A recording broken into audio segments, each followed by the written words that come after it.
Hey guys, what's going on? Derek here, and today we have another awesome interview. Today we have an interview with somebody from contracting, nearly a decade in contracting experience working for the Air Force. Today we're going to be speaking with Jessica, and I'm so happy to have her here. So let me go ahead and add her to the stream here. Jessica, thanks for being here, and let me know if you can hear me. I can. Thank you so much for having me. I'm very excited to share my insight. Thank you. Awesome. I'm so happy to have you here as well. I think we can just get it started here. Jessica, you do come from nearly a decade of experience in contracting. Maybe it would be a good place to start to kind of just get us up to speed a little bit on a brief history of your contracting experience.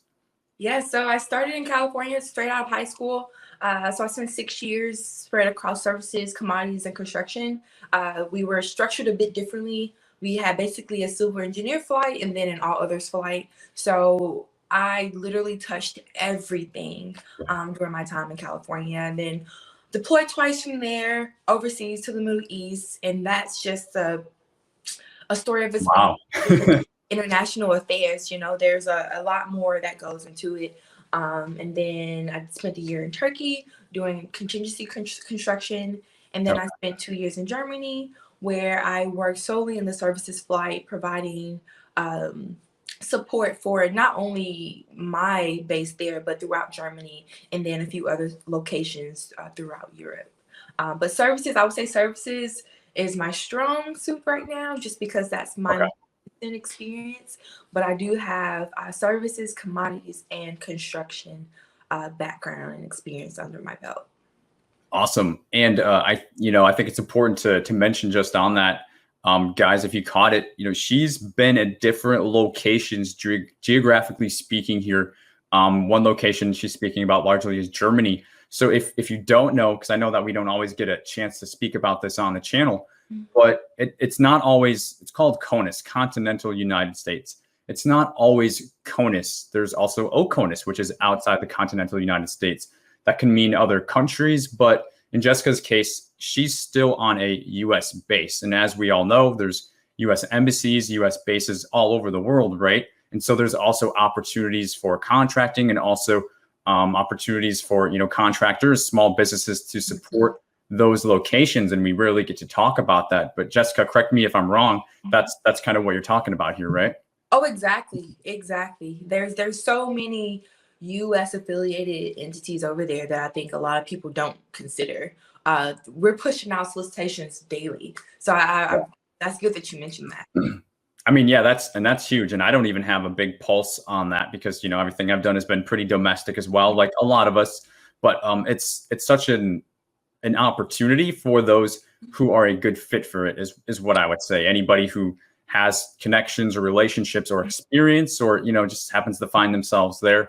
I have actually spoken with a few small business owners from Germany, and they were wondering, how they could, support their local agencies. And, it's definitely, if you're speaking for a domestic German company to support a US base, it's a little bit different.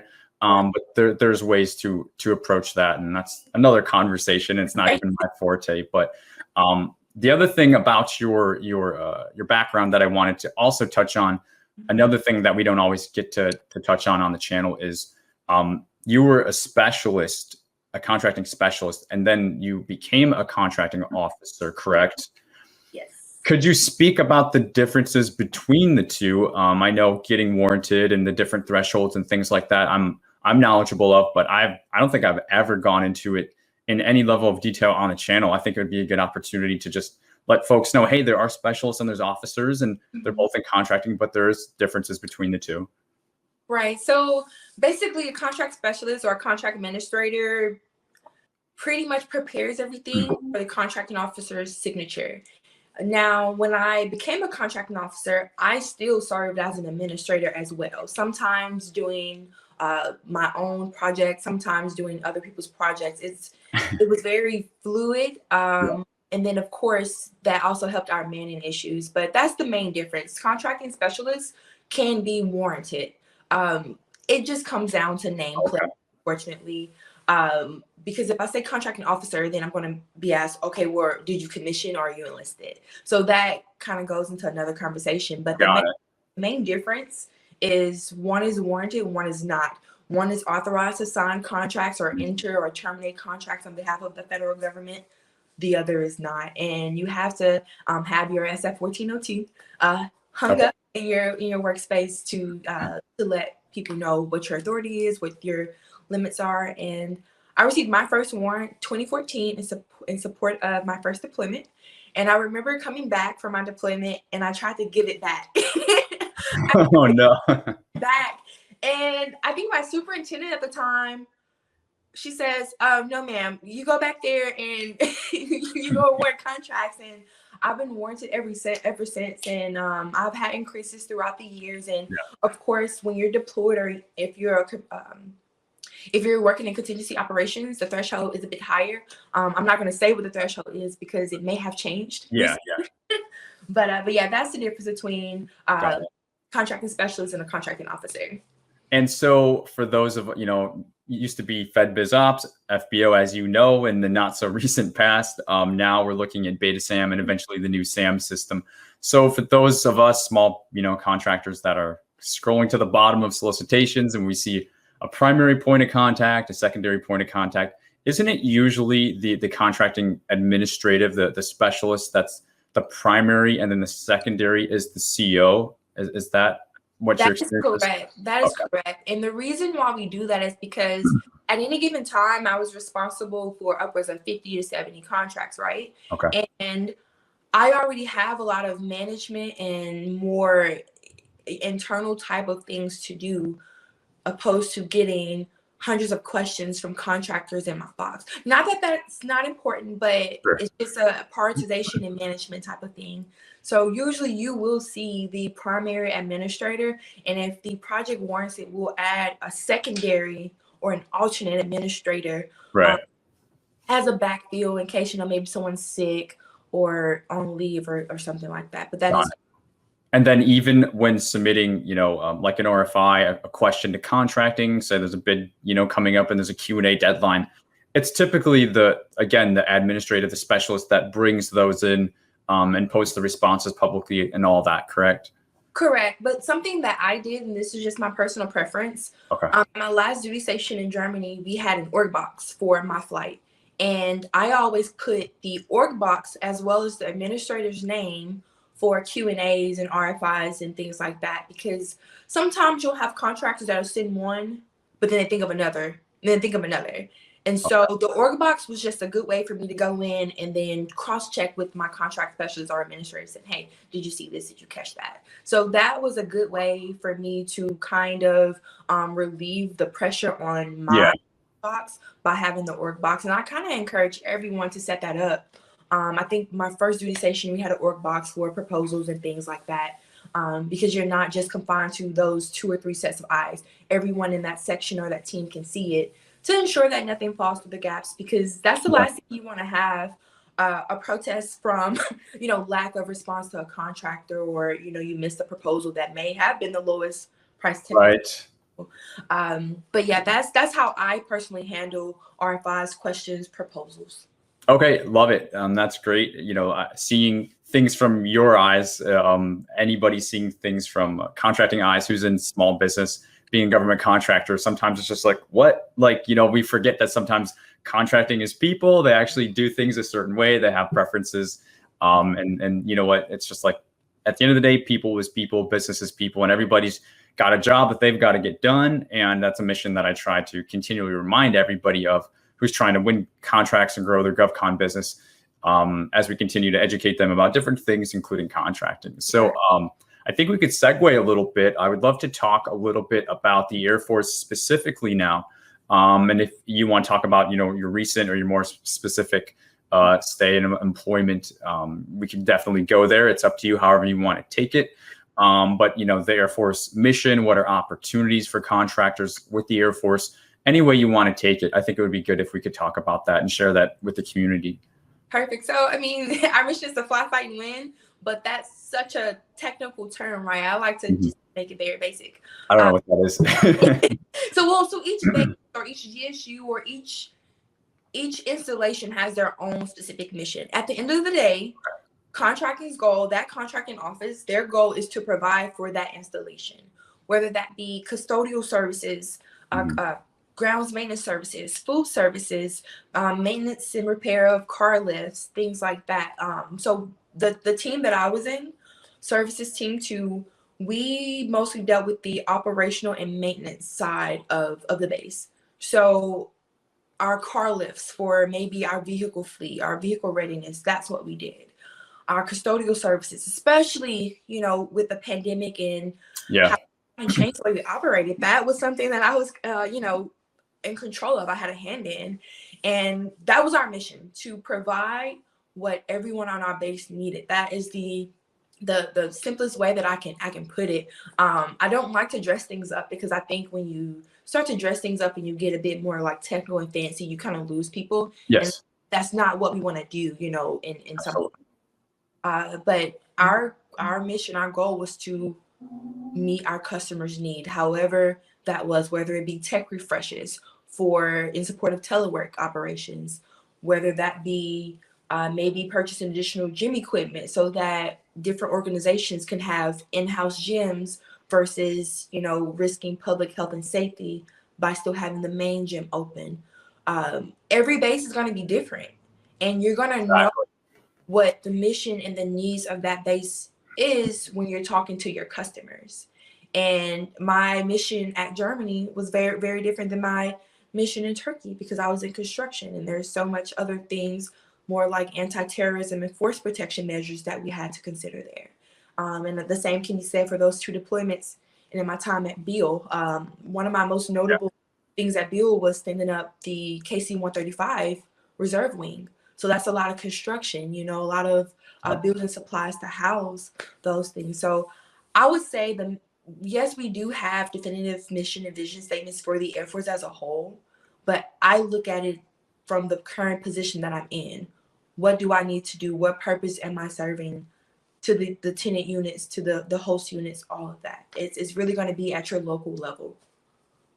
Guys, every base is different, as Jessica, the CEO, just said. And this is why we, you know, and I love hearing it from you, Jessica, because I always harp on, I have a lot of soapboxes that I stand on, but one of the biggest ones is targeting agencies. And I always recommend, you know, targeting 3 to 5 agencies based on the data, based on the agencies that are buying the most of the good or service that you have to offer. At the end of the day, every business, every small business is here to solve a problem, to fill a need, right? The customer, the mission that needs to be supported, contracting needs to make it happen. And if it's, you know, going to a small business set aside, then there is a role that a small business owner is playing to solve that problem and meet that mission. Thing is, guys, those problems, those needs, and the solutions that will follow vary from not only agency to agency, but even more probably from base to base. And that's why I always harp on, you need to target.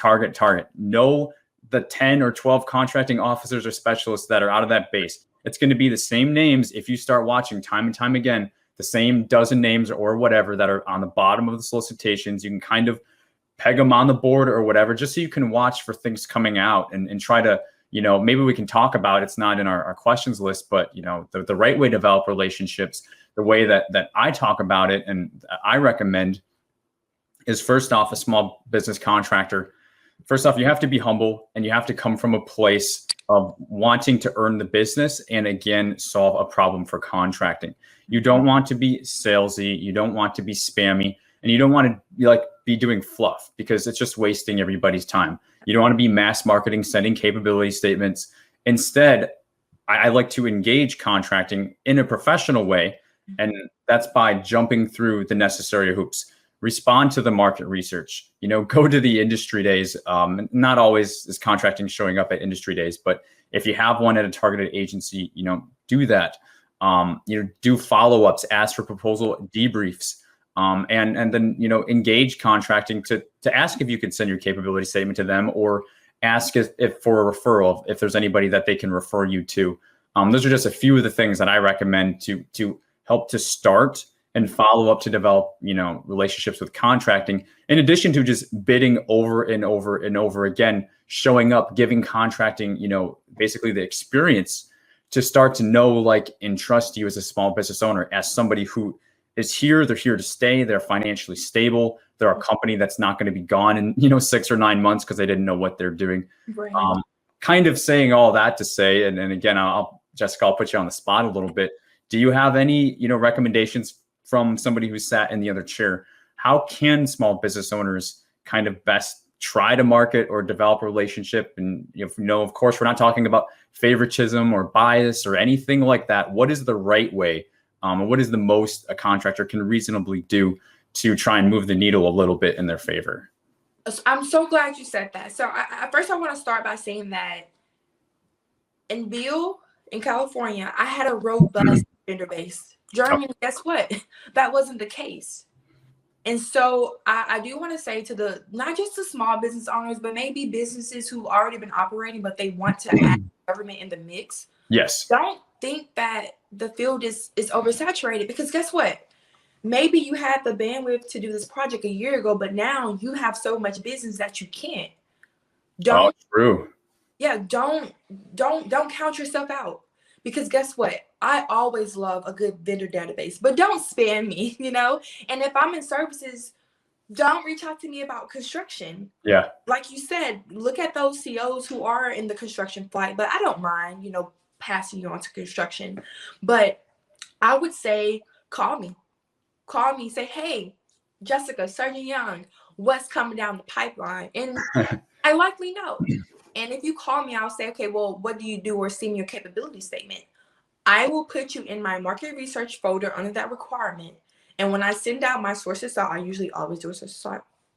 In my solicitation, I will not only send it to you directly, but I will send you the link on beta.sam as well, because I'm all about competition. I'm all about competition. And we don't have to go into what competition does, but they can call me, they can email me, they can ask me whatever they want to ask me, because at the end of the day, I'm trying to build sustainable relationships with our local community, with our local contractor, because I cannot do my job without good contractors. We're putting this stuff out for a reason. And the last thing I want to do is have horrible relationships with contractors. So I always encourage my contractors, pick the phone, call me. If you can't get a hold of me, email me. Let's talk about it. Send me your capability statement, but don't get spammy. I would agree with that, especially for a CEO like myself. If you're kind of spammy, I'm just going to maybe kind of delete you, or I'm just going to put you in a folder for later, because if I don't have anything, I just don't have anything. But yeah, like I always say, I'll just interject real quick. Just because it's a no, if you will, it's not actually necessarily a no, guys. It's maybe a not right now. And that's those of us who have been in sales or who have sales experience or whatever. You have to be professional. You have to continue to jump through the hoops, but you have to continue to follow up. The squeaky wheel gets the oil. I know that there is an element of that in everything, including government contracting and just staying in front of somebody. There's something to be said for following up every couple months or whatever. I'm sure if a small, business contractor asked you, Jessica, hey, would it be okay if I followed back up with you in a couple months and to see what's going on or whatever, I'm sure you would almost like expect them to do that, right? Like that's what you should be doing, no? Exactly. And like I said, I'm very organized in my own way, but I will remember those people. Like if I have something that maybe it's not a definitive requirement yet, and maybe we haven't solidified our PWSR statement of work, I will shoot it to that person and say, hey, what do you think about this? Is there something we need to change? Are there any ambiguities with it? Yeah. They help us just as much as we can help them. And so I'm all for just making it work, making it a win-win for everyone involved, because we're trying to achieve our mission at the end of the day, and contractors help us do that. And I think and I'm glad we're taking a minute to talk about this. I think we're new small business owners or government contractors, whether they're new or, they've been in the space for a little while. I think where they kind of miss the mark or they get it wrong, or if they feel like they're getting feedback or weird vibes, because I've gotten that asked a few times, like, oh, the conversation got awkward or it got weird. Well, it's like, well, what was your level of expectation? Because we're talking about promoting competition, and yeah, we don't have to go into it. But guys, contracting's job is to promote competition as much as possible. And if you think trying to get in front of contracting and build a relationship and follow up and jump through all the professional hoops that you should be doing, if you think that's like bugging them or something, that's actually like, it's kind of like the opposite. Because if instead what you're going to do is like call them and ask them for a contract, that's actually what you shouldn't do, right? Like you shouldn't just, hey, give me a contract. Or like I responded to a source of SOT, like send me over a PWS so I can quote it for you. Like it's not that easy. That's not how competition works. So I think sometimes people get it twisted a little bit, and we're not doing these things. We're not discussing these activities, Jessica and I, because, you know, she or somebody in contracting is going to say, hey, if you do this enough, I'm just going to slide you a contract into the DM or something. That's not at all what we're talking about. But if that's your level of expectation, the conversation's eventually going to get weird, because that's not how it's going to work. No, this is getting contracting to know, like, and trust your business, so you can be maybe like a prime vendor at the top of the list, that, you know, they know you're serious and in the game. And if you keep doing this over time, you probably are going to win a contract or multiple contracts, because you're being consistent, and contracting knows who you are. And if they're doing something that's a best value, you know, award instead of a lowest price, maybe they recognize the value. Maybe you're able to convey the value that your business brings, and, you know, you can justify a little bit of a higher price instead of contracting, you know, taking a risk on going with a low guy, right, who may have never done this before, but they got the lowest price. That's where certain things like this start to pay off. And that's the reasonable expectation. The reasonable expectation is not to slide a contract. It's to develop a professional relationship where you can basically be seen as, you know, like a prime vendor in their list, and kind of looked at it as a front runner in the industry that you're in, services, construction, or whatever, right? So I'm glad that we got to touch on that. I'm really glad that you were able to expand on that, and we can kind of set a reasonable expectation to know, hey, guys, you can market, you can build relationships, have the right expectation though, because you may have something going wrong with your mind if you have an unreasonable expectation. And that could be what's causing you to have these weird vibes, this weird feedback from contracting, kind of wanting to get off the phone really quick. You know, I've even been hung up on once or twice when I was still learning things, because I just kept asking questions. And I learned not to take advantage of contracting's time. So I think that's all really, really great stuff. Anything else you wanted to say about the Air Force? I think the main point was, you know what, it's the Air Force, or it's the Army, or it's the Department of Agriculture, whatever the agency is. Every base is different though. So get to meet the needs of that base. Does that pretty much sum it up? That is it. Because I cannot tell you that all the locations I've been to have something in common. Just get to know that particular base. Got it. Perfect. Okay. Well, I want to turn things up a little bit and maybe get in. We're already getting into some of the fun type of topics, so I think we can just keep going that route. Common mistakes. We're talking about responding to RFPs, RFQs. I'm sure you've seen your share of, proposal submissions, quotes, and things like that.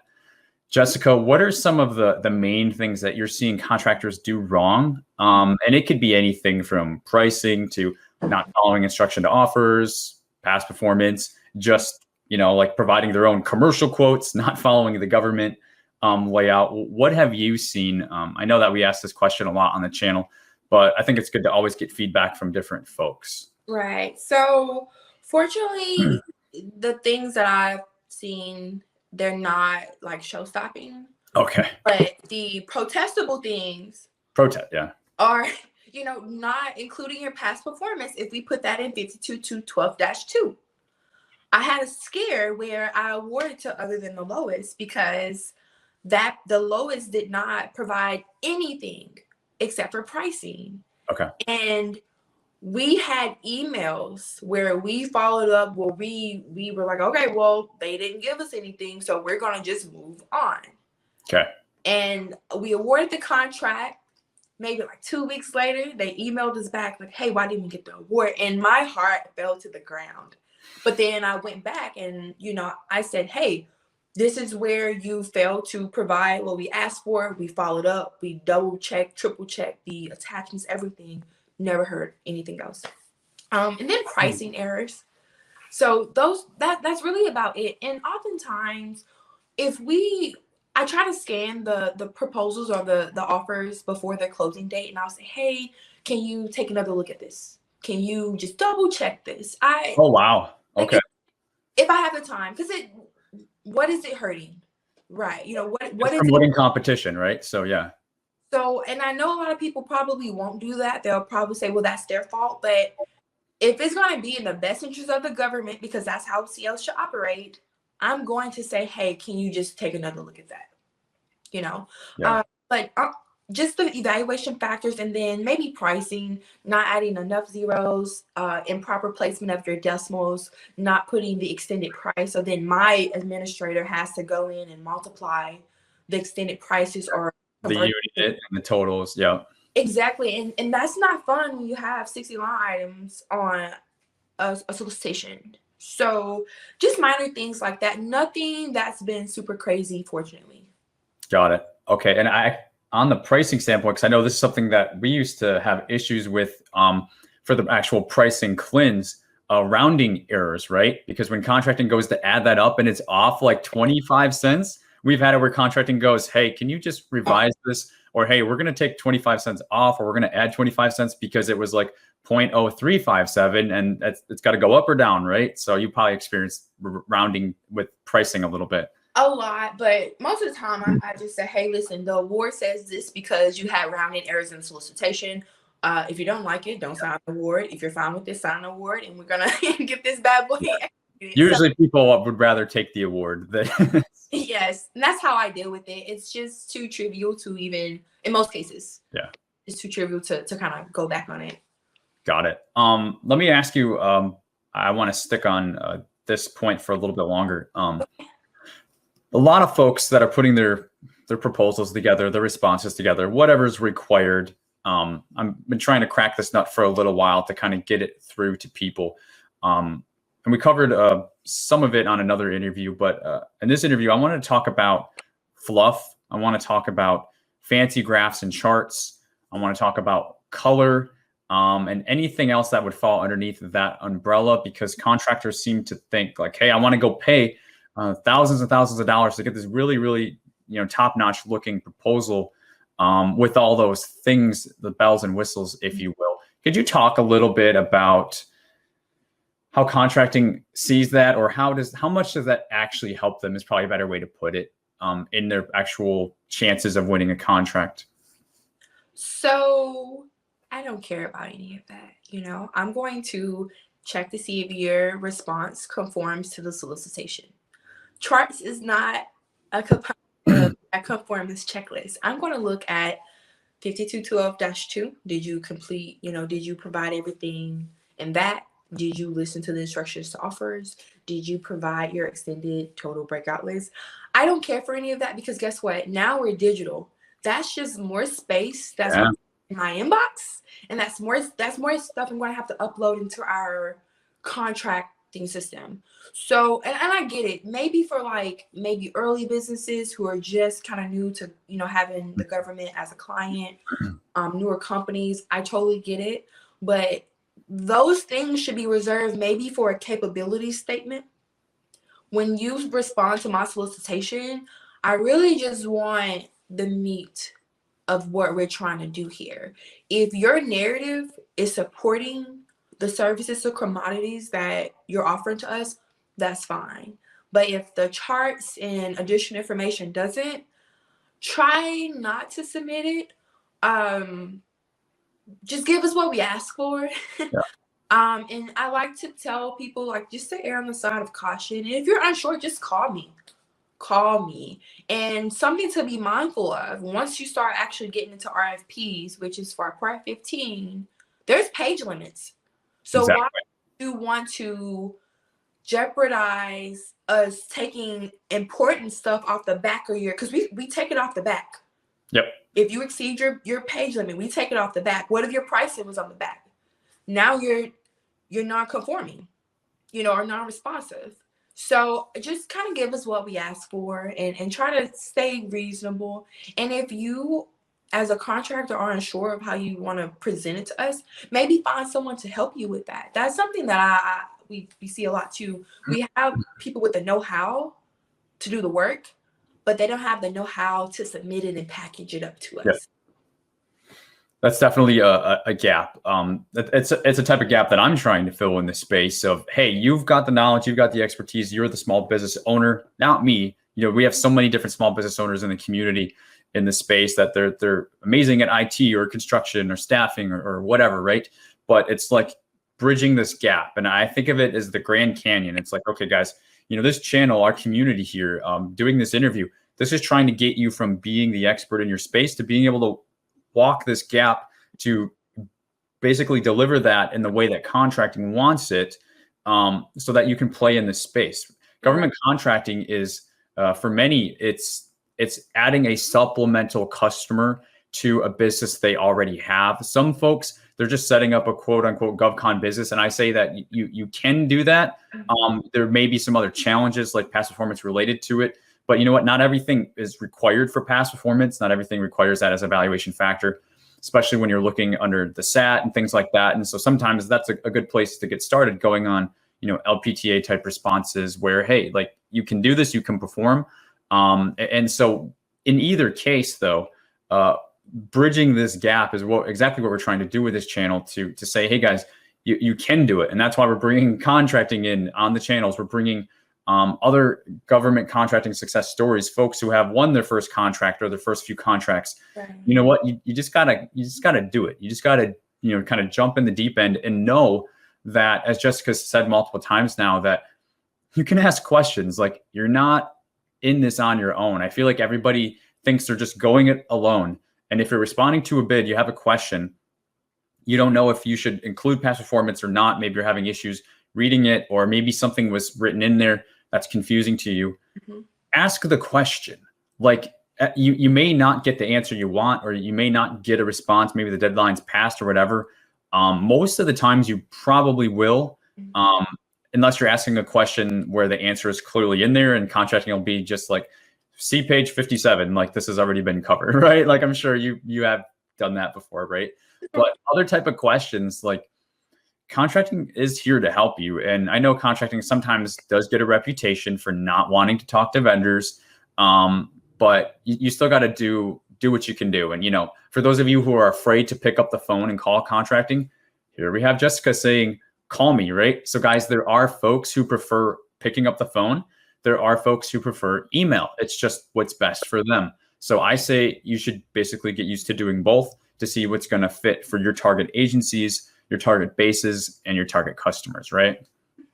Exactly. So I think that's really good stuff. We talked about it a little bit, but what I call is the anatomy of a winner. And I really love hearing contracting's perspective on this, because we have a vantage point on things, but contracting also has a vantage point on us. So do you have things that you're able to see or pick up on to differentiate between a contractor who is maybe new versus one who's experienced, or maybe seeing one that's like, yeah, this contractor is definitely winning contracts, versus one who's like, yeah, they've got a ways to go because they're not like doing things correctly? And I use the term anatomy because it really could be anything. Is there anything from your line of sight, Jessica, that helps differentiate the space, so those who are listening can be like, okay, I need to start being more like this and less like that? Of course. So I kind of mentioned it in the last topic we were discussing. Sure, yeah. They know how to work the service, they know how to do it, but they don't know how to work the government. Not work the government, but they don't know how to do the things that we ask of them, right?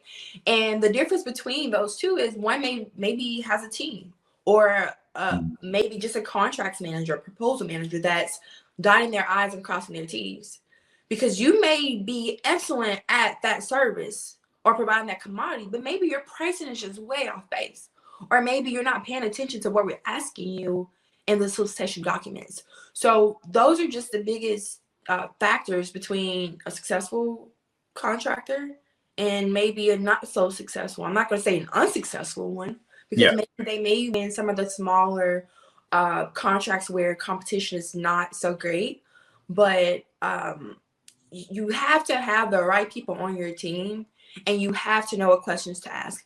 And I'm not saying that you can't do it by yourself, but if you're going to do it by yourself, get on the phone with me or whoever your CO is. Call us, ask us questions before the deadline, and let us help you.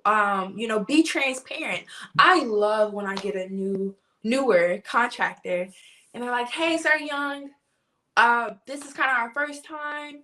This is what we have so far. Can you kind of like tell us where we're missing?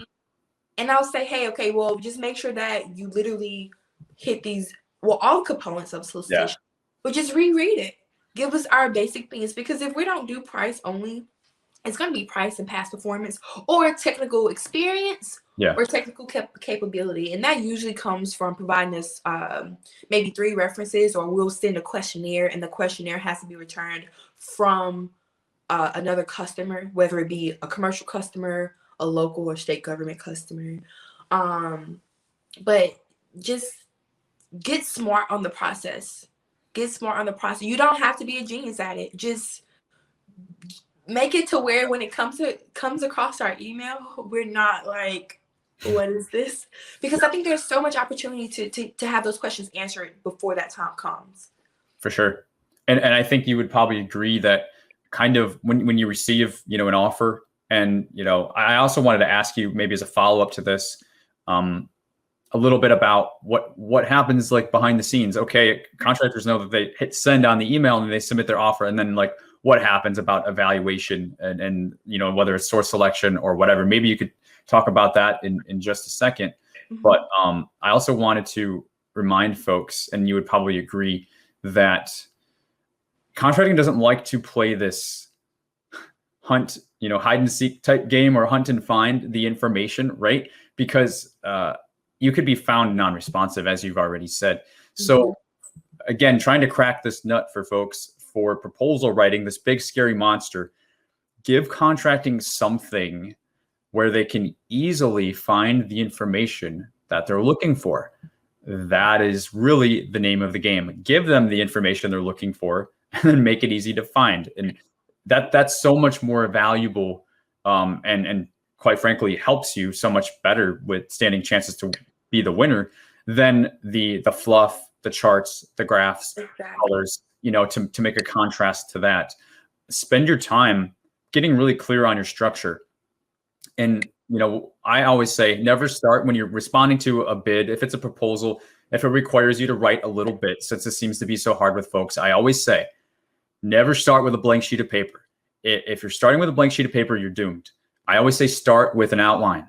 And the way you get that outline is you go into the instruction to offers, you look at the evaluation criteria, you find what contracting wants you to provide in your response, and then you kind of make your bullets. You make your little indents, just like, you're doing a paper back in, 9th grade or whatever. And we had Keisha talk about that process in the previous interview.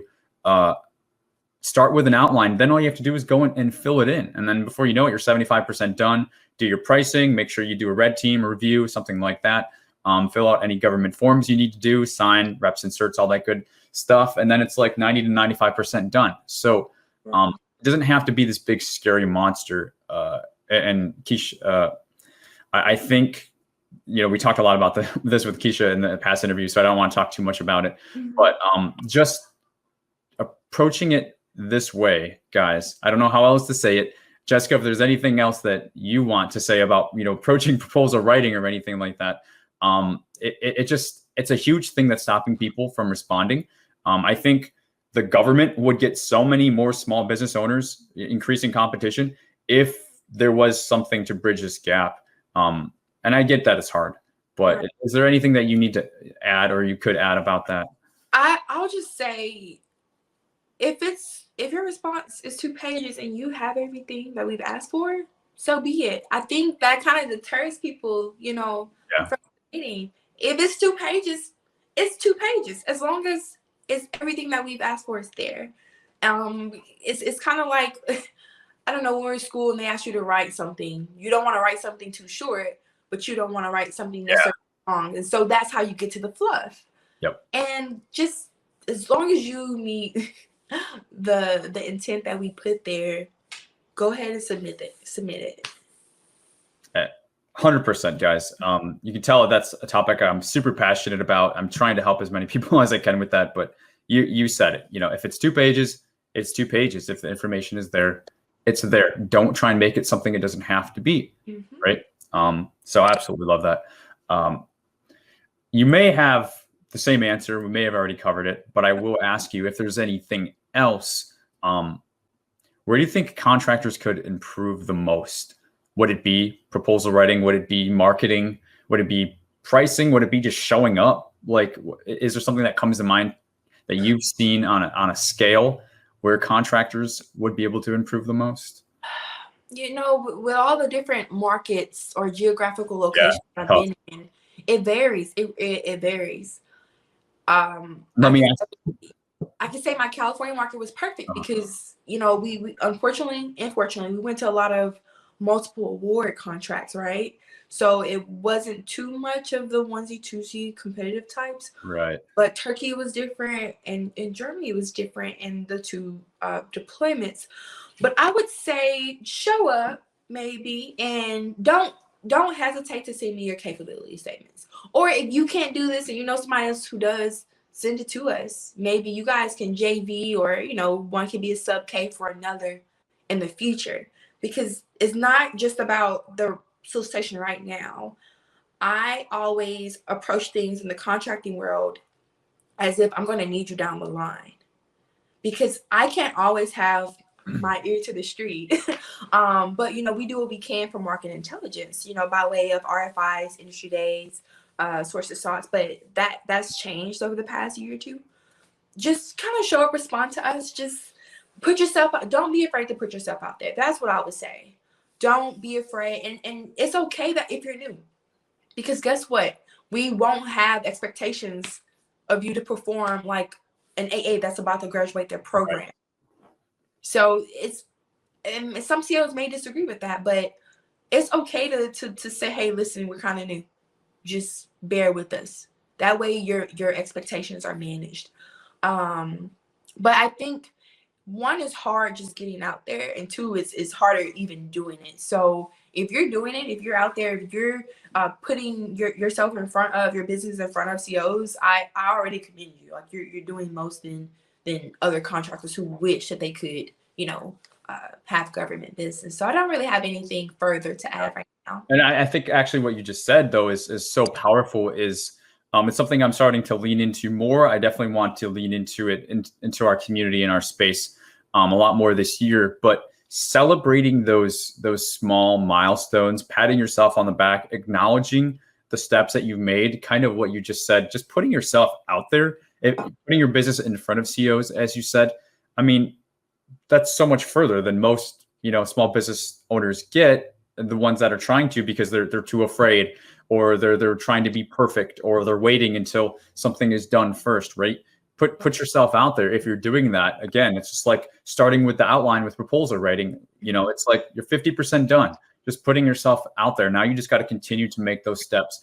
And I think, like a lot of things in life that are really tough, if we don't take time to stop and realize, what, we did good. We did good this week. We did good today. We did good this month. Because you're not going to just get a contract in a day. You're not going to, build a relationship in a day. So acknowledging these small baby steps, these milestone moments, even if it's just yourself, buying yourself a little cupcake with a candle. Like, I don't know what you have to do. I absolutely suck at it. I'm almost a workaholic. I love what I do. I love helping people in this space. But it's like, I'm really hard on myself. And for anybody who is really hard on themselves, folks often are small business owners.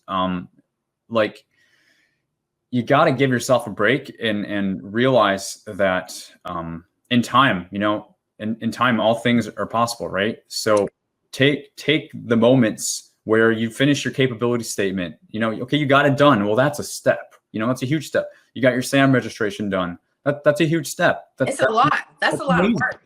It absolutely is. And I don't think we give ourselves enough credit.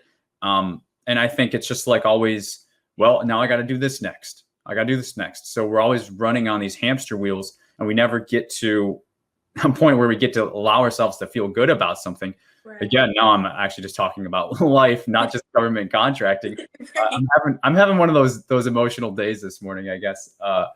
But I think it's totally true, and I think a lot of us can relate to that. And so yeah, well, I'll get off of that, but Sources sought. You did mention sources sought. Let me segue just for a second. While we're still on this point of what contractors can do better, it's pretty important for contractors to respond to sources sought notices, wouldn't you say? Very important, because even if that requirement does not go through, if you've responded to my sources sought, I keep everything. And if something comes up down the line, I'm like, oh, I have this folder. X amount of people responded. Guess what that does for me? If I already know down the line I had 10 responses, I'm going to cut my solicitation timeline down. Yeah. So it just helps both lines. Then sometimes, depending on the dollar thresholds and what the FAR says, I can email it straight to them. So there's so many different things that starts with contractors responding to sources sought. I love them. I will immediately put out a sources sought. I can use a draft PWS. I'll put the draft watermark on there, put it out for like 10 days, 30 days, just let it run. I always do that. And you just never know who you're going to get. You just never know. Maybe that requirement needs to be totally redone, you know? Yeah. But I love them. And I do think it's important to respond back, not just saying, hey, I can do it. But if you have questions or you're apprehensive about something we've said in it, let us know.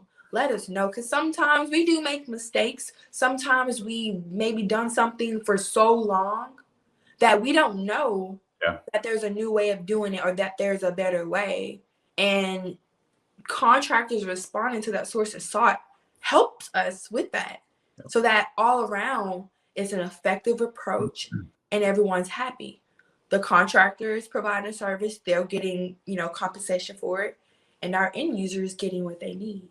Yeah, and the end users getting the latest and greatest, right? Because that's what, the experts in the field, contractors are, proposing and submitting off of, right? And that's not contracting's job necessarily. Like, hey, we bid this out this way 5 years ago, so I'm going to start there. But things may have changed over the last 2 years. And so we'll get that feedback during that sources sought notice and say, we need to look at this PWS because we got a different technology, a different approach. Exactly.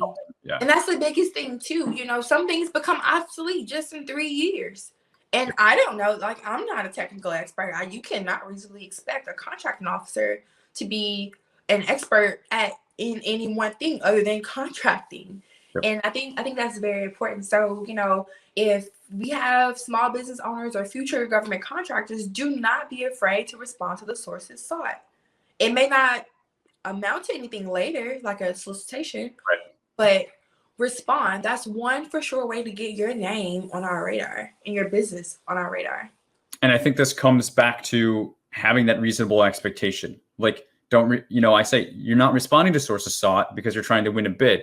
You're totally having a fundamental misunderstanding of what a sources sought is, if that's what your level of expectation is. Mm-hmm. But guys, if you're looking for reasons, if you're trying to develop relationships, you're saying, okay, Derek, I targeted agencies, I've even targeted base. I know there's 13, COs and CSs at this office. And now you're going to start responding to sources sought that come out of there. Well, they're all going to start to get to know who you are, right? Mm-hmm. And that's why you're doing it. You're not doing it to win a bid by responding to a sources sought. Right. Unfortunately, there's some fundamental misunderstandings that we're still trying to educate in the space. I call it the 4 different stages of a bid: sources sought, pre-salt, solicitation, award. Okay, there's other types of notices that contracting uses. But for us small government contractors, I'm like, guys, this is the chain. They go in this order. So get started on the early stage, show yourself as an expertise. And you can kind of, versus just showing up when the bid is due and submitting your response, and contracting is like, well, who is this? Doesn't mean they don't stand a chance at winning. But if there's somebody that's been along the entire procurement process, contracting is definitely going to be kind of watching them as opposed to somebody who just flies in or something like that. Right. So one other question that I thought of that I made a note of while you were talking is, I call it an umbrella where a company, they have a lot of, and I wanted your feedback on this, but a vendor who has a lot of different capabilities or capabilities that are unrelated, to each other. Mm-hmm. I say for contractors, the riches are in the niches. I say to market yourself specifically to what it is that you're trying to, propose as a solution, a good or service to the government, to a contracting officer when you're trying to market your business. So instead of trying to go super broad, I say be more specific, especially if you're responding to a source of SOT or something. You have to tailor that capability statement. You don't just send something as is generic unless it's already a great fit. But what have you seen contractors do, or what would be your take on that? I'm sure you've seen small businesses that say they can do construction, IT, manufacturing, staffing. How does contracting look at that? Does it discredit them any? And maybe it doesn't. I don't know. I'm just genuinely honest on, kind of what your feedback is on that. So I appreciate companies like that because, like I mentioned, I think towards the beginning of the interview, I had a very robust database in California. I didn't have that in Germany. So, so guess who I'm going to look at for things that I need that I'm having a hard time getting? Those umbrella companies. Because more often than not, there were like 2 or 3 specific companies in California. They're going to sub-K everything. And I say sub-K, but subcontract out. So I just say sub-K. But they're going to sub-K everything. They're going to find us somebody. And more often than not, the price is still going to be competitive. And that just goes with knowing your market. If I'm having a tough time finding someone that can do the work, but also is registered in SAM, because that's the biggest thing. Let's kind of get to the root cause of that. You have a lot of companies, they're already established. They just don't want to deal with the government's mess as far as SAM, DUNS. I've had contractors tell me I can do it, but I'm not registering in SAM. I'm not doing that. And that's just the reality of it. So that's where those umbrella companies or those primary vendors go, because they know that the government would need this, and then they'll use sub-Ks to those vendors. So in markets where you have contractors that don't want to kind of bother with it, those umbrella companies are thriving, because at that point, they're just kind of getting, I guess, like administrative fees, administrative profits to get the end work to us, and they're just facilitating it. So I do not discredit them. It's brilliant. It's brilliant, especially in those markets where those companies don't want to deal with the government, because it is a lot to get registered in SAM and to have the proper certs and a lot of WAF, PIEE. That's a beast in itself. So no, I commend those people who do those, and there are some successful companies that are umbrella companies and do that. So I want to make a clear distinction between what we're talking about and companies being a pass-through. Kind of the dirty word, right? Contractors seem to struggle with understanding limitations on subcontracting, right? And this is, if you could speak about limitations on subcontracting, that would be awesome for a second. If you don't feel comfortable going there, we don't have to. But there's the different limits for construction, for professional services. I think a lot of what folks struggle with is physical products, right? Dealing with non-manufacturer rules and things like that from the far. Well, how can I just be, the middleman, right? And it's like, well, you as a prime, you as a contractor, you still have to have your skin in the game. And limitations of subcontracting, you really are intended, from my understanding, to protect those small business set-asides, right? Essentially, so money is not being passed through, being taken through a woman-owned small business or 8A and going to, a larger business, or maybe a business that doesn't have that particular set-aside.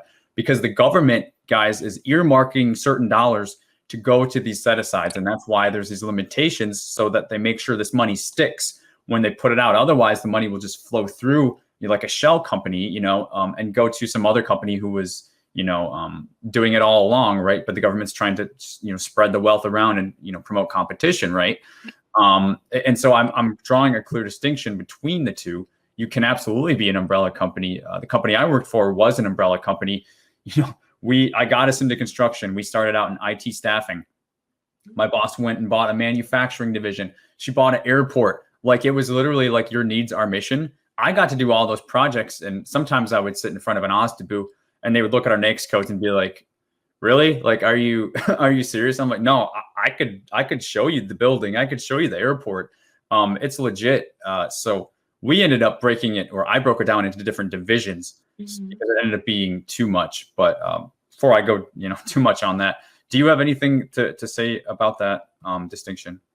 So no, and just because so when we talk about limitations of subcontracting, we do get into thresholds. But because I'm not up to date on those thresholds, because that wasn't something that we did at my most recent duty station, I'm not speaking on it because it may have changed. Got So, it. you Yeah. know, if we have companies that are getting into that, which that's way over the SAT in most cases, they'll just have to find someone to help walk them through what the FAR and DFARs and all the other supplements say on that, unfortunately. For sure. But like what you just said, being over or under the SAT, I mean, those limitations do not apply under the SAT, and that's why they have that as part of the rule, guys, right? Mm-hmm. And I've done 2 videos, guys, on the middleman strategy, how to do it the legal way. I did a video on pass-through schemes, how to not do things. So if you guys want more information on that, I dug through the most recent FAR percentages and everything to date, referenced different articles, link those up for you if you guys want to dig into that. You can absolutely do that, but just know, you can be, like an umbrella, like I talk about. In other cases, though, you do want to niche down. I think it all comes down to knowing your customers, like you said at the beginning of this, knowing who your customer is. And, like you said, you were all good in Biel, but over in Germany, it's like, well, you can do this, you can do this. Okay. Because you didn't have a huge base of contractors. So if you know your customer, you're going to know which approach is going to be best for you. And I think that's a good way to kind of tie that up. Exactly. Well, because of YouTube, I'm going to limit this to one more question so we don't go too long in this interview. I don't want to take up any more of your time either, but do you have any other, 2 cents or advice for government contractors that, or small business owners that are wanting to be GovCon, government contractors, wanting to get into the space? Maybe they're scared, maybe they have questions. Maybe they don't know if this is something they can do. They see other people doing it, but they're doubting themselves. Do you have any advice from, a contracting professional, from somebody who's looking to get into the game? Yes, I do. So just 2 things, right? So if you are unsure, start with what you know. Start with what you know, something that you're already doing. Just start there, find small contracts. And that leads me into point 2, and I hope that this is okay. A lot of people just think about federal government contracting. They forget about local and state Absolutely. government. Yep. The university systems, they have procurement departments. Hospitals have procurement departments. So start there. Start there with those smaller contracts, your local contracts with the city, with the universities, with the library systems. Our library system has a custodial bid out here. For 2 of the libraries, I think it's 12 of them total. Start there. And that will help you build up your past performance. That will help build up your confidence as a contractor.